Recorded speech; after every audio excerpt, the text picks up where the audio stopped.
आप जंगल में बैठिए और ध्यान मग्न हो जाइए। नाग आपके आसपास आकर इकट्ठा हो जाएंगे।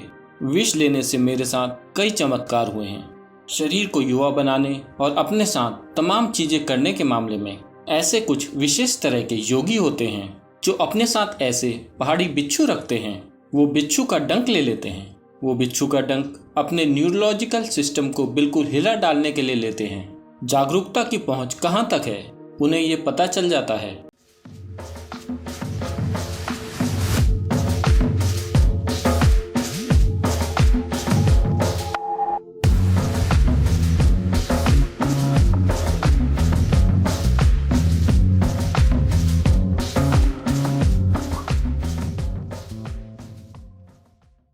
प्रख्यात न्यूरोलॉजिस्ट, वैज्ञानिक और लेखक डॉक्टर स्टीवन लॉरेंस सदगुरु से पूछ रहे हैं कि जानवर इस दुनिया को कैसे महसूस करते हैं। सदगुरु इस बात का जवाब देते हुए बताते हैं, देखिए, जब जानवरों की बात आती है, जानवर कुछ इस तरह से प्रोग्राम्ड होता है कि उसका ज्यादातर जीवन जिंदा बने रहने के लिए फिक्स होता है। मान लीजिए इस मामले में चाहे वो कोई भी प्राणी हो, अगर उनका पेट भरा है तो उनका जीवन ठीक हो जाता है। वो खुशी खुशी बैठते हैं। लेकिन ऐसा स्वभाव इंसानों का नहीं होता। इंसानों का अगर पेट खाली हो तो सिर्फ एक समस्या है, अगर उनका पेट भरा हो तो 100 समस्याएं होती हैं। ये है इंसानों का स्वभाव, क्योंकि जिंदा बने रहना हमारे लिए आखिरी चीज नहीं होती। जब जिंदा रहने के इंतजाम हो जाते हैं तभी आदमी का सही रूप जागता है। तब तक हम भी बस एक जानवर की तरह ही हैं। जब हम बहुत भूखे होते हैं और सवाल सिर्फ जिंदा रहने का होता है, हम भी किसी दूसरे जानवर की तरह ही होते हैं। इंसान भी किसी दूसरे जानवर की तरह लड़ पड़ता है। जब सवाल जिंदा रहने का आता है, सिर्फ जब वो चीजें सेट हो जाती हैं, तभी इंसान होने के दूसरे आयामों की संभावना आती है। तो बस जिंदा रहना ही हमारे लिए आखिरी चीज नहीं होती। ये बस हमारे लिए शुरुआत है। ये जिंदगी की पहली चीज है।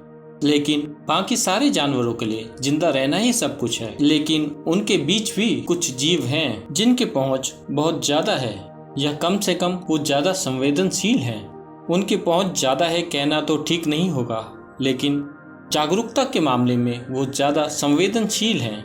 जहां भी जागरूकता ज्यादा होती है, कुछ जीव अलग तरह से बर्ताव करते हैं। भारतीय योग संस्कृति में, भारतीय रहस्यवाद में आप हर जगह कोबरा को देखेंगे। हमेशा ऐसा इसलिए है क्योंकि हमने हमेशा पाया है, जहाँ भी जागरूकता की थोड़ी सी भी पहुंच होती है, इन जीवों को किसी तरह से पता चल जाता है और वो वहां पहुंच जाते हैं। एक चीज है जो मेरा अनुमान है, ये कोई पक्का विज्ञान नहीं है, मैं अंदाजे से कह रहा हूँ, क्योंकि वो पूरी तरह से बहरे होते हैं। मुझे लगता है वो किसी दूसरे तरीके से ज्यादा चौकन्ने होते हैं, और वो बहुत बहुत ज्यादा चौकन्ने होते हैं। और ये वो तथ्य है जिसे कुछ लोगों ने जांचा है। उदाहरण के तौर पर दक्षिण भारत का कोबरा, जिसके कोई कान नहीं होते, सुनने वाला कोई सिस्टम नहीं होता, उसका पूरा का पूरा शरीर जमीन पर लगा होता है, या कह सकते हैं कि कान जमीन पर लगे होते हैं। तो कैलिफोर्निया में एक भूकंप आने वाला है जो 12 घंटे दूर है, यानी कि धरती के लगभग दूसरी ओर है। अगर 2-3 दिन में कोई भूकंप आने वाला है तो एक कोबरा कुछ खास तरीके से बर्ताव करना शुरू कर देगा।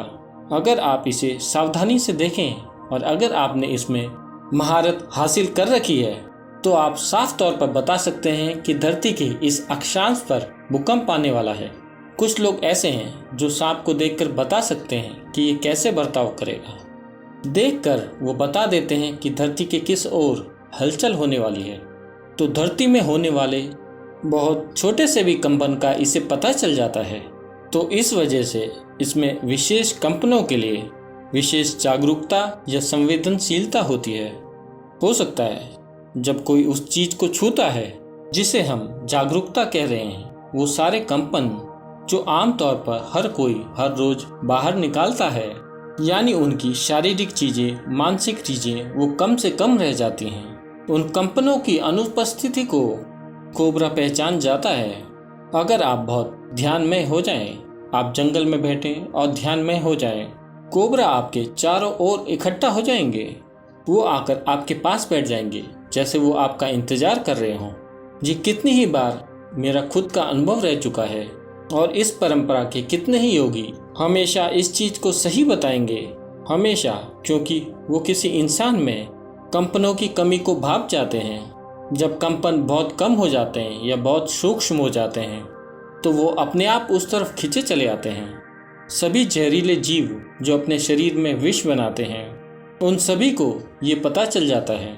शायद मैं यहाँ अंदाज़ा लगा रहा हूँ, ये बस एक अनुमान है। देखिए, कुछ जीव हैं जो अपनी क्रमिक विकास की प्रक्रिया के चलते विष बनाते हैं।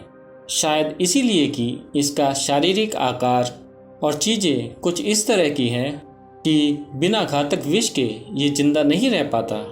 इसे लगातार खतरा रहता है। तो क्योंकि इसको इतना ज़्यादा खतरा महसूस होता है, ये इंसानों के लिए भी सच है। जो खतरा महसूस करते हैं वो हमेशा अपने साथ ढेर सारा जहर लेके घूमते हैं। तो इंसानों के बर्ताव को देखकर मैं बस अंदाज़ा लगा रहा हूँ, हो सकता है कि क्रमिक विकास में, क्योंकि इनके पास हाथ पैर नहीं है, मान लीजिए सांपों के हाथ पैर नहीं है और उनमें वो काबिलियत नहीं है जो बाकी जीवों में है, तो उन्होंने समय के दौरान जहर विकसित कर लिया होगा, वरना उनका जीवित रहना बहुत मुश्किल था। उनको खाने को नहीं मिलता क्योंकि उनके आसपास के जीव बहुत तेजी से चलते हैं, लेकिन फिर भी ये शिकार कर लेते हैं और जिंदा रहते हैं क्योंकि इनमें जहर होता है। सभी जहरीले जीव मैंने मधुमक्खियों में देखा है, मेरे चारों ओर वो जैसे मंडराती हैं। मैंने कई बार ये देखा है, ये बहुत अजीब है।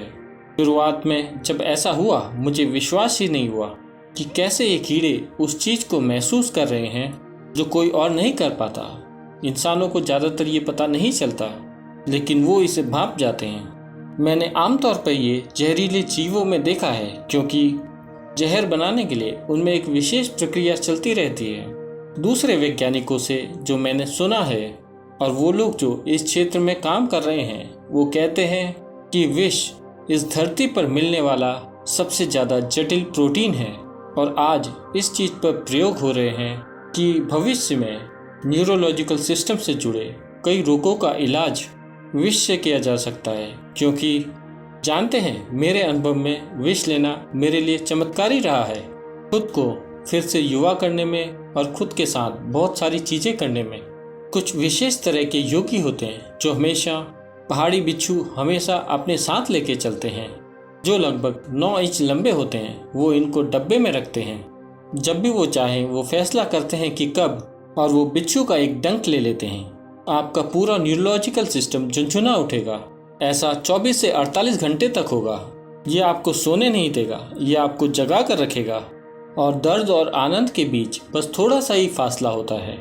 एक बार ये न्यूरोलॉजिकल सिस्टम खास तरीके से झुनझुना गया तो आप इसे जागरूक तौर पर दर्द या आनंद बना सकते हैं। तो वो रोते हैं, हंसते हैं, रोते हैं, हंसते हैं। ये सब 24 से 48 घंटों तक चलता है क्योंकि वो विष का प्रयोग न्यूरोलॉजिकल सिस्टम को हिला डालने के लिए करते हैं। तो अब इसके बाद कहीं ना कहीं कुछ जीवों की पहुंच इन चीज़ों तक ज़्यादा होती है। उनकी पहुंच बेशक जागरूकता तक ना हो, लेकिन जहाँ कोई जागरूकता तक पहुँचा है वो उसे महसूस कर लेते हैं। मेरी अपनी समझ में, या मैं कहूँगा मेरे अनुमान से, वो ये है कि वो इन जीवों को या इन चीज़ों को पहचान लेते हैं जिनमें कंपन बहुत कम होता है। जहाँ कंपन कम होते हैं ये उनके लिए निर्वात की तरह होता है। ये उस ओर खींचे चले जाते हैं और साथ ही ये उसको नुकसान नहीं पहुँचाते, यानी कि उस तरह के कंपन को, क्योंकि वो बहुत निष्क्रिय महसूस करते हैं। एक वीडियो है जिसमें मैंने किंग कोबरा पकड़ा हुआ है, सिर से नहीं शरीर के बीच से, और ये कोई पालतू कोबरा वगैरह नहीं है। हमने उसे बस 2-3 दिन पहले ही पकड़ा था जब वो वीडियो बनाया गया था। और किंग कोबरा ने आपको काट लिया तो आपके पास जीने के लिए 6 से 8 मिनट ही होते हैं। इसके पास एक हाथी तक को मार डालने के लिए पर्याप्त विष होता है, लेकिन ये काटेगा नहीं। अगर आपने थोड़ी सी भी घबराहट दिखा दी तो ये काट लेगा। अगर आप पूरी तरह से शांत हैं तो आपको ये नहीं छुएगा, क्योंकि ये आपके पैदा किए हुए कंपन को महसूस करता है।